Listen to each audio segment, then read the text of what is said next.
So what is going on with all these venue closes, and what difference is it going to actually make on the UK music scene? Let's talk to two people who really know their stuff. Co-chair of the Music Managers Forum, Stephen Budd, DJ Edward Adoo. Good morning to you both. Morning. Great to see you. Stephen, can I kick off with you? Yeah.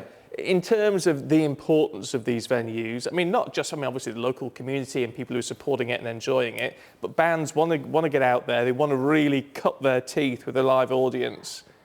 Are they that important? They're absolutely central to the ecosystem of the music business. I mean, this is the seed bed where people really learn their trade. And these small music venues around the country are the ones who are giving the initial breaks to the artists. They're the ones who are taking the risks.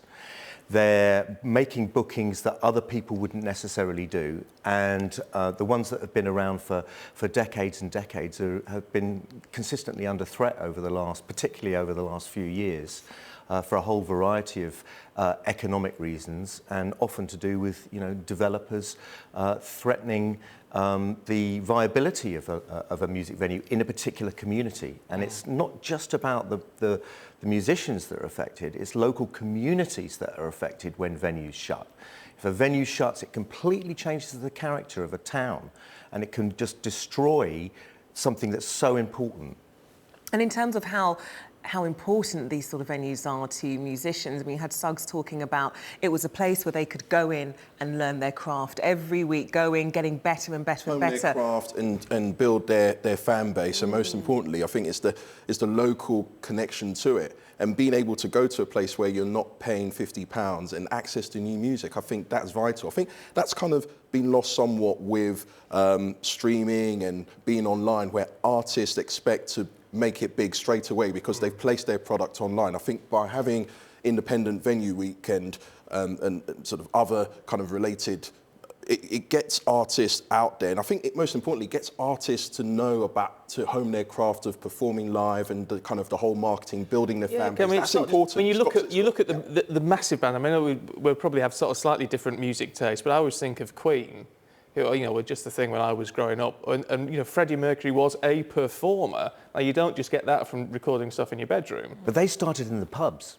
They started. Really? Yeah, like we talk about live music venues, but back in the day it was pub rock. The idea was that pubs needed to keep open, so they would book bands to come and play in the pubs, and that's how the whole sort of live music circuit started. Well, so what's the impact of this? If we're losing a lot of these venues, I mean, there are some new things coming on stream. These O2 academies do some sort of open mic sort of style nights and things, don't they? But are we going to lose talent in this country? Well, it's not just bands. There's also DJs.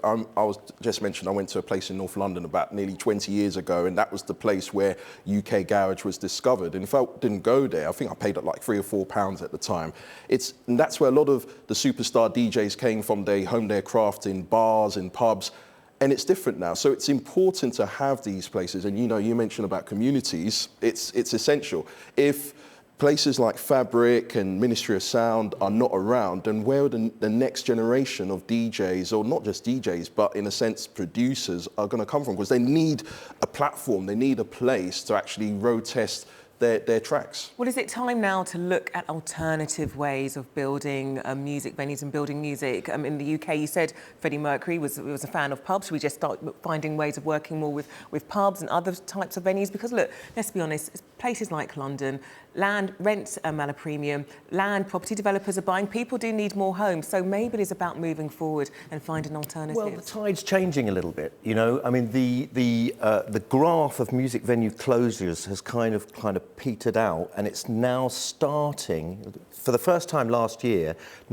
The actual number of music venues in London remained the same. So closures equaled openings. Now, there's a few new music venues opening, which is really exciting. Fabric's coming back? Fabric's coming back. There's fantastic venues, all over London. I'm very hopeful that my favourite little venue, Passing Clouds, is going to reopen soon in Dalston. You see, I can't help but think about it, because I'm from the north originally, and the idea of these sort of smaller towns, having their music venue, that it's not just about the people performing there and working there. It's actually the impact that can have on the community, the teenagers, where music is life. They need somewhere to go. Yeah. They need somewhere to... They need someone to go. And also, I think it's about licensing. I think it's about, the arts and culture, it's about the councils, everyone coming together to help. And I think for a long time, especially London, it's been down to property. It's all about sales. It's all about, well, let's get rid of, and that's the problem. And I'm glad that Fabric was saved, because I think if Fabric went, it would have been detrimental to London. And